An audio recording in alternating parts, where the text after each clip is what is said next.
नगरपालिकेने इथे येऊन बसवलंय आम्हाला. बघा मला काय तुकारामजी बोला जी. पाणी बघा मला पाणी येऊ दे, आम्ही आता थांबत नाही.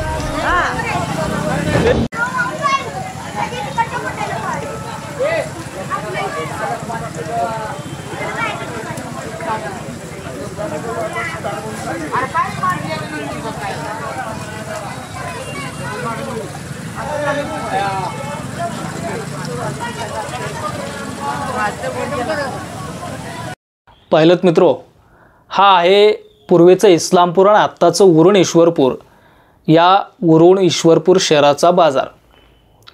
आता याला बाजार म्हणावा का, हाच सगळ्यात मोठा एक प्रश्न आहे. मित्रो, दोन मुद्दे आहेत. एक म्हणजे परवाच्या पावसामुळं ज्या ठिकाणी तुम्ही बाजार बसवला होता तो बाजार अक्षरशः इस्लामपूर शहरातील नाल्याच्या पाण्यानं, गटारेच्या पाण्यानं शेतकऱ्याचा माल वाहून नेला. शेतकऱ्याच्या मालाचं पाणी पाणी करून टाकलं. शेतकऱ्याचं मोठ्या प्रमाणामध्ये नुकसान झालं. याला जबाबदार कोण? दुसरा मुद्दा असा आहे की ज्या ठिकाणी तुम्ही बाजार बसवला अंबिका उद्यानाच्या समोर, आणि जे जय हिंद टॉकी आहे त्या जय हिंद टॉकीच्या समोर जो रोड आहे त्या रोडवरती तुम्ही बाजार बसवला, तिथं गेल्या अनेक वर्षापासून अक्षरशः गुडघाभर पाणी साठतंय. यावेळी जो अवकाळी पाऊस आला, शेतकऱ्याचं मोठ्या प्रमाणामध्ये नुकसान झालं, त्या जागी पाणी आलं. ते पाणी का आलं हे या प्रश्नाचं उत्तर प्रशासनानं द्यावं.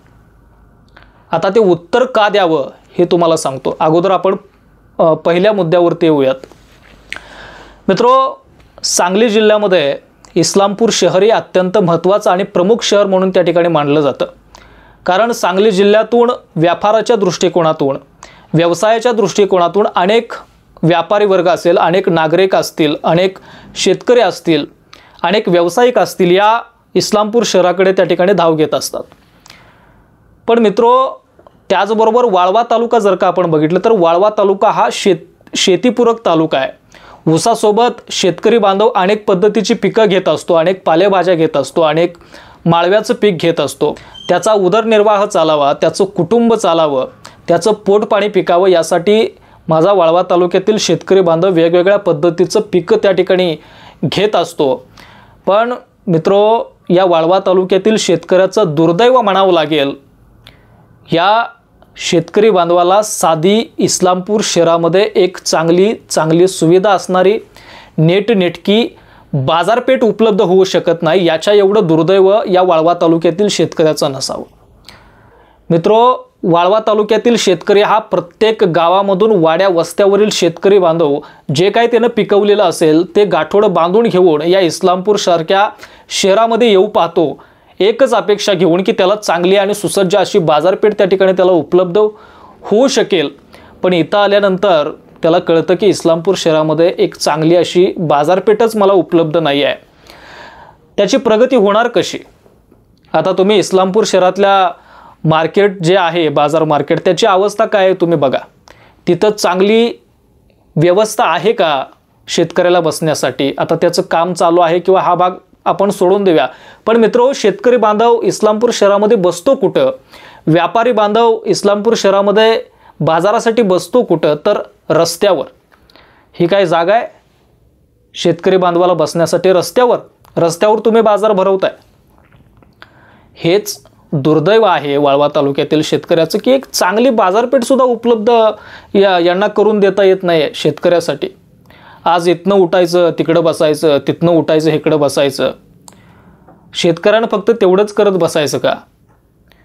शेतकरी दिवसभर त्याच्या रानामध्ये तो दिवस बघत नाही, तो रात्र बघत नाही.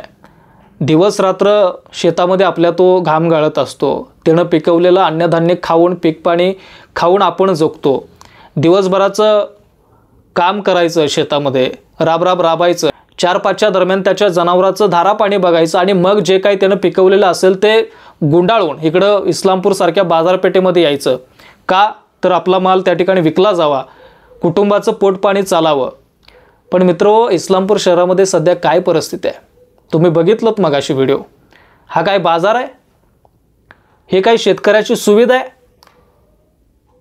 किती नुकसान झालं शेतकऱ्याचं. अक्षरशः इस्लामपूर शहरातल्या घाणीच्या पाण्यानं, गटारीच्या पाण्यानं, नाल्याच्या पाण्यानं माझ्या शेतकरी बांधवाचा माल वाहून नेला, याला जबाबदार कोण? प्रशासनानं उत्तर द्यावं. आणि सगळ्यात महत्त्वाचा दुसरा मुद्दा तो म्हणजे तुम्ही ज्या ठिकाणी बाजार बसवला अंबिका उद्यानाच्या समोर आणि जय हिंद टॉकीच्या समोर, आता पूर्वी तिथं यमाई तळं होतं. यमाई तळं असल्यामुळं पूर्वी इस्लामपुरापासून इकडं पश्चिमेच्या भागावरून पूर्ण येणारं पाणी टप्प्यामधून त्या ठिकाणी यमाई तळामध्ये जात होतं. यमाई तळामधून इकडं कामेरीला जो रोड जातो तिकडं ते पाणी जात होतं व्यवस्थितरित्या. तुम्ही डेव्हलपमेंट केली, चांगली गोष्ट आहे. विकास केला, चांगली गोष्ट आहे. उद्यानं उभारली, चांगली गोष्ट आहे. पण तुम्ही पाण्याचा निचरा होण्यासाठी इस्लामपूर शहरातील सांडपाणी जाण्यासाठी ती व्यवस्था केली का? नाही केली. गेल्या अनेक वर्षापासून मित्रो जय हिंद टॉकीच्या समोर, अंबिका उद्यानाच्या समोर त्या भागामध्ये अक्षरशः गुडघाभर पाणी साठतंय. आता आम्ही मागच्या 1-2 ते 3 महिन्या पाठीमागे एव्हिनांच्या माध्यमातून इस्लामपूर जनतेच्या समोर आणि खास करून प्रशासनाला दाखवण्यासाठी तिथली जी काही दिशा आणि दशा आहे, मी स्वतः त्या पाण्यामध्ये उभा राहून तो व्हिडिओ तिथली अवस्था दाखवण्याचा प्रयत्न केला होता. पण मित्रो प्रशासनानं त्याची दखल पण घेतली. हे सगळ्यात महत्त्वाचं आहे, याच्यावरती लक्ष द्या. प्रशासनानं त्याची दखल घेतली. त्याचा पाठपुरवठा केल्यानंतर प्रशासनानं सांगितलं की 15 ते 20 दिवसामध्ये आम्ही त्या ठिकाणी पायपा टाकतो. आता तिथली जर का अवस्था बघितली तर त्या जय हिंद टॉकीच्या बरोबर समोर इकडून एक मोठा नाला येतो, या साईडनं एक मोठा नाला येतो आणि मध्येच तिथून निमुळता नाला त्या ठिकाणी होत जातोय. म्हणजे अक्षरशः एका फुटाचे नाले आहेत तिथून पुढं. आणि त्याबरोबर सेंटरला एक अशी तिरकी पाईप आहे. ती पाईप जर का आपण बघितली, तुम्हाला फोटो दाखवीन त्याच्यामध्ये, ती पाईप जर का बघितली तर फक्त 1 फुटाची पाईप आहे. आता मला या व्यवस्थेनं सांगावं, या प्रशासनानं सांगावं की 1 फुटाच्या पाईपेमधून तुम्ही सगळ्या शहराचं पाणी नेऊ शकता का? सगळ्या गावाचं पाणी तुम्ही 1 फुटाच्या पाईपामधून नेऊ शकता का? याचं उत्तर मला प्रशासनानं देणं आवश्यक आहे. त्या पाईपच्या ठिकाणी प्रशासनानं तिथं 4 ते 5 फुटाची पाईप टाकायची होती. आता आम्ही प्रशासनाशी संपर्क साधल्यानंतर आम्हाला सांगण्यात आलं की 15 ते 20 दिवसाच्या कालावधीमध्ये आम्ही तिथं पाईप टाकून घेतो. तिथलं जी काय अवस्था आहे, अक्षरशः तिथं व्यवसाय करणाऱ्या व्यावसायिकांच्या घरात पाणी जातं आहे, व्यवसाय करणाऱ्यांच्या दुकानात पाणी जातं आहे, त्यांच्या आयुष्याची अक्षरशः राखरांगोळी तिथं होते. पाणी आल्यानंतर ते पाणी काढण्यात त्या ठिकाणी 1 दिवस अक्कण जातो. पाणी काढल्यानंतर त्याची दुर्गंधी, अक्षरशः नाल्याचं पाणी घरात घुसतंय, व्यावसायिकांच्या दुकानात घुसतंय. म्हणजे काय अवस्था होत असेल तिथं त्या ठिकाणी तुम्हीच बघा. मुद्द्यावरती येऊयात.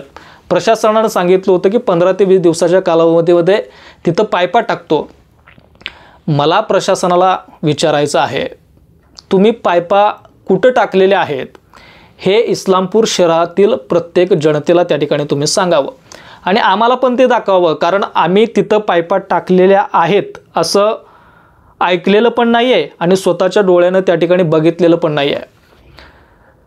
प्रशासनाचं मी त्यावेळेस आभार मानलं होतं की बाबांनो तुम्ही काम करताय, तुम्ही आश्वासन दिलं की 15 दिवसामध्ये 20 दिवसाच्या कालावधीमध्ये तिथं पायपा टाकून आम्ही ते काम पूर्ण करतो. तिथल्या नागरिकांचा प्रश्न सुटणार आहे म्हणल्यानंतर आम्हाला आनंद झाला. आम्ही प्रशासनाचा आभार मानलं. नंतर बघतोय तर काय, जशी मागं परिस्थिती होती तसंच त्या ठिकाणी पाणी, त्यापेक्षा जास्त पाणी तिथं आता साठायला लागलं आहे. त्या पाईपामध्ये 4-2 बाटल्या अडकल्या ना तर पाणी पूर्ण पुढं तटतंय आणि सगळं पाणी त्या चौकामध्ये त्या ठिकाणी साठतंय. आता माझं तर असं म्हणणं आहे की ज्या ठिकाणी हे पाणी साठतंय अंबिका उद्यानाच्या समोर किंवा जय हिंद टॉकीच्या जो समोरचा जो टप्पा आहे, तो भाग आहे, त्या भागाला एकदाच प्रशासनानं स्विमिंग पूल म्हणून डिक्लेअर करावं. करा ना, काय हरकत नसावी. एकतर आयतच सगळ्या इस्लामपूरचं गावाचं पाणी तिथे येतं आहे, गुडघाभर पाणी आयतं साठतं आहे आणि इस्लामपूर शहराला एक चांगलं पर्यटन स्थळ होईल. पाऊस आला की तुम्ही 4 दिशेला बोर्ड लावा की पर्यटन स्थळ म्हणून, पोहण्याची उत्तम सोय उपलब्ध म्हणून, अशा पद्धतीचे बोर्ड लावून त्या ठिकाणी स्विमिंग पूल म्हणून जाहीर करून टाका. तुम्ही साधा तिथल्या नागरिकांचा प्रश्न सोडवू शकत नाही. गेल्या कित्येक वर्षापासून त्या ठिकाणी पाणी साठतंय. आता कोणी म्हणतील सत्ता कोणाची होती, विरोधक कोण होते, ह्याच्याशी सामान्य जनतेला, त्या माल वाहून गेलेल्या शेतकऱ्याला काही सुद्धा घेणं देणं नाही आहे. सत्ता कोणाची होती, काय कोणाचं होतं, बिलकुल नाही. फक्त तुम्ही तिथल्या नागरिकांचा, तिथल्या व्यावसायिकांचा, तिथल्या शेतकऱ्यांचा प्रश्न सोडवावा एवढीच अपेक्षा साध्याभोळ्या जनतेकडून आहे. आणि मला या प्रशासनानं त्याचं उत्तर देणं अपेक्षित आहे. संपूर्ण इस्लामपूर शहरातील जनतेला उत्तर देणं अपेक्षित आहे. तुम्ही सांगितलं होतं तिथं पायपाट टाकतो, काम तिथं करून घेतो, काम तिथं तुम्ही केलेलं पण आहे, पण नेमक्या पायपा कुठं आहेत हे तुम्ही इस्लामपूर शहरातील सगळ्या जनतेला प्रशासनानं दाखवून द्यावं. अपेक्षा एवढीच आहे की तिथल्या नागरिकांचा प्रश्न त्या ठिकाणी सोडवला गेला पाहिजे, तिथल्या नागरिकांना त्या प्रश्नापासून राहत मिळाली पाहिजे. आणि प्रशासनानं एवढ्या पायपा टाकूनसुद्धा आता आलेल्या पावसाचं पाणी तिथं का आलं आणि तिथं पाणी का साठलं याचं एवढंच उत्तर या इस्लामपूर शहरातील नागरिकांना द्यावं एवढीच माफक त्या ठिकाणी अपेक्षा व्यक्त करतो. तुर्तास थांबतो. लवकरच भेटू पुढचा विषय घेऊन. धन्यवाद.